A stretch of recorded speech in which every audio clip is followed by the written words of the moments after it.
Assalamualaikum warahmatullahi wabarakatuh. Baik, bertemu lagi dengan Ibu. Kita akan lanjutkan pelajaran kimia kelas 11 semester 1 dengan materi termokimia. Kali ini kita akan melanjutkan mengenai penentuan perubahan entalpi ya, atau perubahan entalpi sebenarnya adalah ya delta H. Perubahannya delta, entalpi adalah H ya. Baik, ada beberapa macam cara menentukan entalpi, nilai entalpi suatu reaksi ya. Jadi diantaranya yang pertama berdasarkan kalorimetri ya, kalorimeter. Jadi ini sebenarnya berdasarkan data percobaan. Biasanya diawali dengan suatu percobaan ya. Di percobaan itu menggunakan alat yang nama alatnya itu adalah kalorimeter. Kalori berarti alat untuk mengukur energi. Tapi di sini yang didapatkan dari alat tersebut bukan langsung nampak energinya. Misalkan termometer, alat pengukur panas kan langsung derajat Celcius ya, atau barometer langsung kelihatan. Kalau ini tidak, dia hanya menggunakan suatu rangkaian ya. Kalau kalorimeter itu adalah suatu rangkaian alat yang digunakan untuk menentukan besarnya kalor yang terjadi pada atau di dalam alat tersebut ya. Besarnya kalor yang efek dari perubahan reaksi yang ada di dalam alat yang dinamakan dengan kalorimeter tersebut. Jadi dia itu tidak langsung menentukan kalorinya. Dia tidak, yang didapatkan itu adalah perubahan suhu saja ya. Jadi kalorimeter sederhana itu ada, misalkan bisa yang paling sederhana itu dari styrofoam, misalkan dari kotak, maaf nyebut merek ya, misalkan kotak pop mie gitu ya. Pop mie, tahu? Pernah makan pop mie? Nah, pop mie ya, bahan apa pop mie itu? Styrofoam ya. Kan sifat styrofoam gimana? Styrofoam itu mampu menahan panas, sehingga energinya itu tidak cepat masuk keluar ya. Jadi kalau zatnya misalkan pop mie-nya sudah dimasukkan pop mie-nya sudah dimasukkan air panas di dalamnya, ditutup sedikit, maka susah untuk dingin ya, kecuali kalau wadahnya dibuka ya. Nah, begitu juga dengan kalorimeter. Itu kalorimeter yang paling sederhana. Jadi ada wadah ya. Berarti bukan gelas ya. Wadahnya kalau di lab itu terdiri dari 2 lapis ya. Nah, ada tempat meletakkan termometernya. Termometer. Dan ada ini untuk pengaduknya, bahan pengaduk ya, pengaduk. Nah, dimasukkan zat. Jadi misalkan yang dimasukkan ke sini ada NaOH, ada HCl ya. Jadi NaOH, larutan NaOH ditambah larutan HCl yang suhu awalnya diukur. Misalkan yang ini suhu awalnya adalah 26 derajat Celcius. Yang HCl biasanya lebih rendah ya. Misalkan ini 24 derajat Celcius, berarti suhu rata-ratanya 25 derajat Celcius. Dimasukkan ya. Jadi awalnya NaOH dulu, kemudian langsung dimasukkan HCl, kemudian ini pengaduknya diturun naikkan ya. Maaf, kita masa pandemi jadi tidak bisa mempraktekkan langsung ya. Jadi kalau misalkan ada termometer di rumah, bolehlah dicoba ya. Dilobangi saja kotak tutup pop mie-nya itu untuk memasukkan termometer. Tapi kayaknya susah untuk termometer dengan suhu 0 sampai min 10 sampai 110 derajat Celcius itu kan mungkin untuk di rumah ada ya, kecuali kalau orang tuanya kerja di laboratorium gitu ya, di rumah sakit dan seterusnya. Jadi misalkan ini cobaannya NaOH, masuk dulu NaOH-nya, kemudian NaOH-nya diukur suhunya 26 derajat Celcius. HCl sebelum dimasukkan suhunya diukur dulu 24 derajat Celcius, masukin lagi. Nah, kemudian pengaduknya turun naik ya, digoncang-goncang, bukan alatnya yang digoncang-goncang, tapi pengaduknya saja ya. nanti akan terjadi perubahan suhu ya, yang awalnya misalkan 25 derajat Celcius, misal saja ini menjadi NaCl reaksinya, dan H2O misalkan ini menjadi 30 derajat Celcius, berarti terjadi perubahan suhu berapa? Delta apa? T ya, temperatur T besar ya. Kalau T kecil time, waktu ya, selisih waktu. Nah, berarti ini T1 dikurangi T0. T0 ini adalah T awal. Jadi 30 dikurang 25. Ini yang diukur. Ini yang didapatkan dari hasil percobaan menggunakan kalorimeter. Tentu saja NaOH dan HCl-nya sudah diketahui berapa volume dan berapa konsentrasinya. Jadi menentukan perubahan entalpi dengan kalorimeter itu harus diketahui data ya. Dengan rumusnya dulu Q M C delta T. Nah, apa saja tuh Q? Q itu adalah kalor ya. Kalor. M itu massa zat yang dimasukkan dalam kalorimeter ini. Jadi misalkan zat yang dimasukkan berupa larutan yang encer, maka biasanya kalau larutan yang encer massanya dianggap sama dengan volumenya ya. Jadi massanya dianggap sama dengan volume. Jadi misalkan ini 50, ini 50 mili, ini juga 50 mili. Totalnya kan 100, berarti M-nya kalau rho-nya sama dengan 1 gram per mililiter, berarti massanya adalah 100 gram. Jadi M adalah massa dalam satuan gram ya. Nah, C itu kalor jenis air ya, kalor jenis larutan lah, atau air kalau larutannya yang encer. Delta T adalah perubahan suhu ya. C-nya berapa massa jenis? Ya, Ibu jelaskan kembali ya. Jadi rumus secara tidak langsung ya. Sebenarnya kita menentukan delta H, tapi ke Q dulu. Jadi Q sama dengan M kali C kali delta T. Q kalor ya. Q kalor, nanti satuannya joule di sini. M tadi massa. Ingat massa. Ya, jadi kalau misalkan massanya dalam satuan kilogram, kembalikan ke gram karena rumus ini menggunakan satuan gram. C-nya kalor jenis larutan, nilainya ya itu ketetapan 4,2 joule per gram Kelvin. Delta T perubahan suhu. Perubahan suhu kan sebenarnya dalam derajat Celcius dengan Kelvin kan sama ya. Misalkan yang ini delta T 30 derajat Celcius dikurangi dengan 25 derajat Celcius sama juga dengan delta T dalam Kelvin. Ya. Oke. Nah, hubungannya dengan delta H apa? Delta H ya. Delta H itu adalah min Q per N. N-nya mol. Ya, ini Q larutan ya. Q larutan.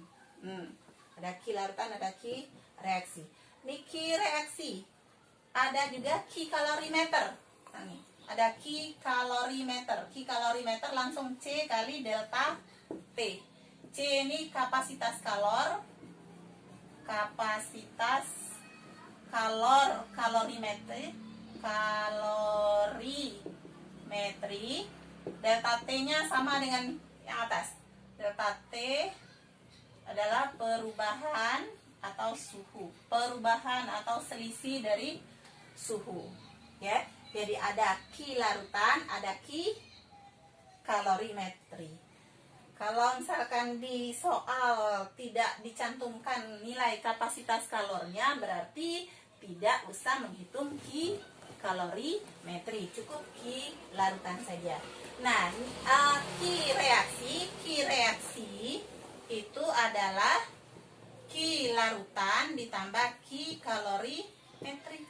Jadi kalau di soal tidak ada C nilai kapasitas kalor, maka Q reaksi sama dengan Q larutan langsung ya. Ya ini min. Nih, kayak gini. Nah, jadi delta H itu adalah Q reaksi dibagi dengan N. Q reaksi dibagi dengan mol. Ya, N itu adalah mol. Nih, ya.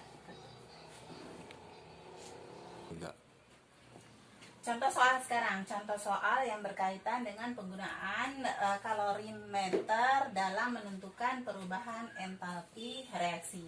50 ml NaOH 1 molar. Jadi volumenya 50 ya, larutan NaOH 1 molar dengan suhu 27 derajat Celcius. Dicampurkan dengan 50 ml juga HCl 1 molar. Suhunya beda dengan NaOH yaitu 25 derajat Celcius. Dalam 1 kalorimeter hingga suhu menjadi 32 derajat Celcius. Paham enggak soalnya ini? Jadi maksudnya seperti yang tadi sudah digambarkan, ada NaOH, suhunya 27 derajat Celcius, volumenya 50 ml, ya 1 molar konsentrasinya. Kemudian dicampurkan dengan HCl dalam kalorimeter. Diaduk-aduk, suhunya naik, sekarang jadi 32 derajat Celcius. Setelah 32 suhunya tidak naik lagi, maksudnya maksimal menjadi 32 derajat Celcius. Tentukan persamaan termokimia. Sudah mempelajari persamaan termokimia kan? Dan ini adalah reaksi, ini basah, ini asam, berarti reaksi penetralan ya, jadi reaksi penetralan. Jadi tentukan persamaan termokimia dari reaksi penetralan tersebut. Tentukan delta H otomatis karena reaksi penetralan, karena persamaan termokimia adalah persamaan reaksi ditambah dengan nilai delta H untuk 1 molarnya, untuk 1 koefisiennya. Baik, apa yang diketahui dari soal nih? Diketahui ya. Oke, misalkan soalnya tidak ada, ini kita tambahkan rho larutan, rho itu apa? Massa jenis sama dengan rho air, sama dengan 1 gram per mililiter ya.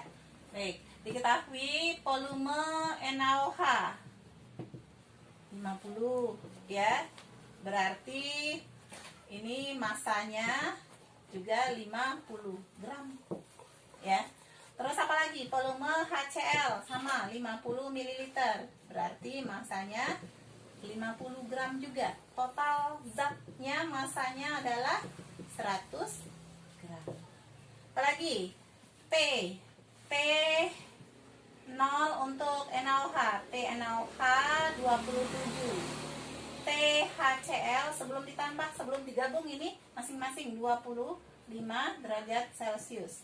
Berarti T rata-rata berapa? 25 tambah 27 bagi 2, 26 derajat Celcius. Kemudian setelah ini T0 ya, berarti ini T0. Nah, T setelah dicampurkan menjadi 32 itu dianggap T1.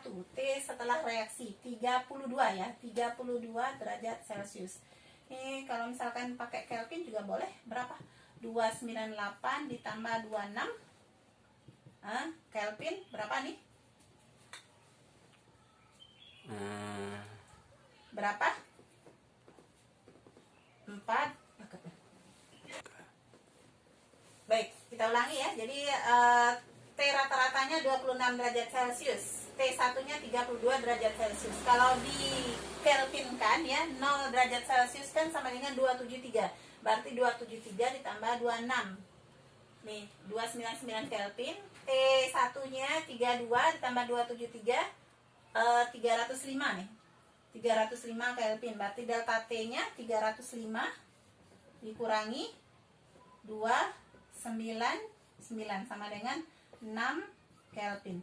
Oh ya, ini ciri khas reaksi ekso atau endo kalau suhunya naik nih. Dari 26 menjadi 32. Ekso atau endo? Ya, eksoterm ya. Nah, ciri khas reaksi eksoterm delta T-nya bernilai positif, ya.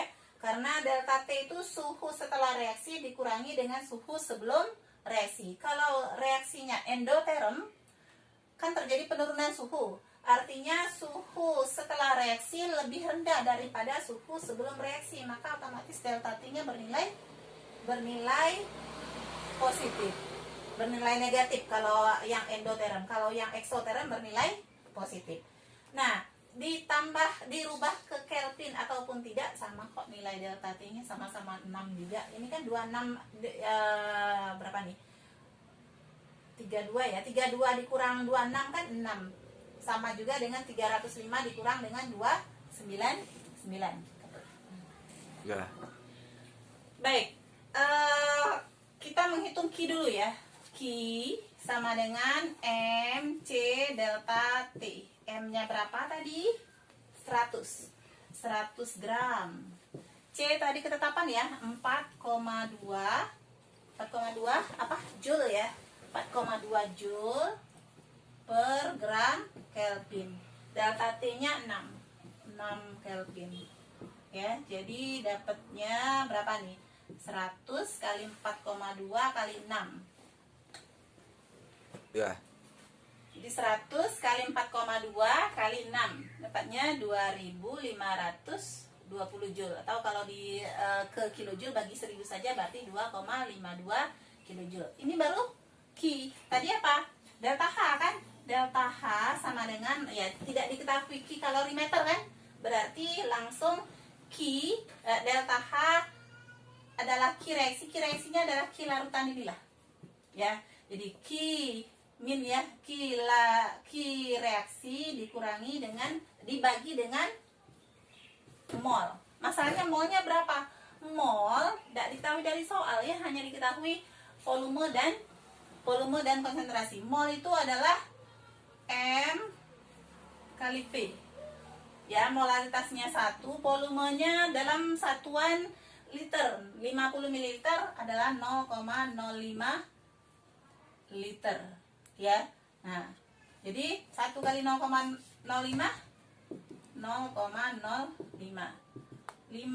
2,05 dibagi 0,05 berapa?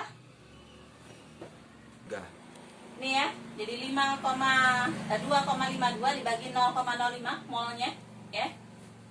Ini pakai prediksi pembatas sebenarnya, tapi mol NaOH dengan mol HCl sama saja. Jadi misalkan molnya berbeda, pakai mol yang lebih kecil. Karena molnya sama, ya udah anggap 0,05 dibagi 0,05 sama dengan 50,4. Berarti persamaan termokimianya NaOH ditambah HCl NaCl plus H2O. Ini nilai delta H-nya. Ya, delta H-nya ini kan sebelah kanan ya. Ada muat, jadi tulis di bawah. Min 50,4 kilojoule per mol. Nah, inilah jawabannya. Oke. Nah, baik. Demikian menghitung perubahan entalpi berdasarkan salah satu cara, yaitu dengan menggunakan metode kalorimetri. Alatnya namanya kalorimeter. Ya, demikian. Wassalamualaikum warahmatullahi wabarakatuh.